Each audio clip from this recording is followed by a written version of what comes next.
Ang pagkamatay ni Moises. Ika-34 na kabanata. Mula sa kapatagan ng Moab, umakyat si Moises sa bundok ng Nebo sa tuktok ng Pisga na nakaharap sa Jericho.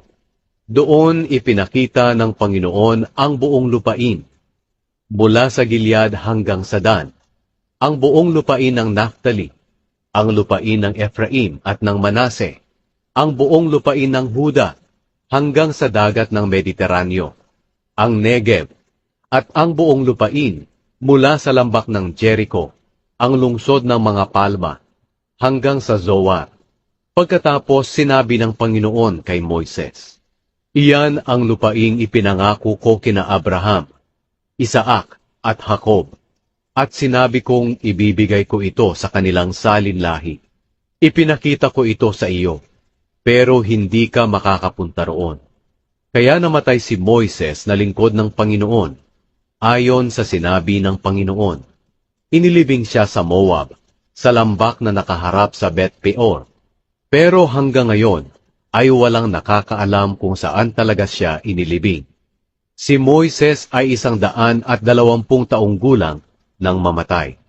Pero malakas pa rin siya, at malinaw pa ang paningin. Nagluksa ang mga Israelita kay Moises doon sa kapatagan ng Moab, sa loob ng 30 araw. Ngayon, si Josue na anak ni Nun ay binigyan ng espiritu ng karunungan dahil pinili siya ni Moises na pumalit sa kanya, sa pamamagitan ng pagpapatong ng kamay nito sa kanya. Kaya sinunod siya ng mga Israelita, at ginawa nila ang lahat ng iniutos ng Panginoon kay Moises. Mula noon, wala ng propeta pa sa Israel na katulad ni Moises, na nakakausap ng Panginoon ng harapan. Isinugo ng Panginoon si Moises para gumawa ng mga himala at mga kamanghamanghang bagay sa Ehipto, laban sa Faraon, sa kanyang mga opisyal, at sa buong bansa.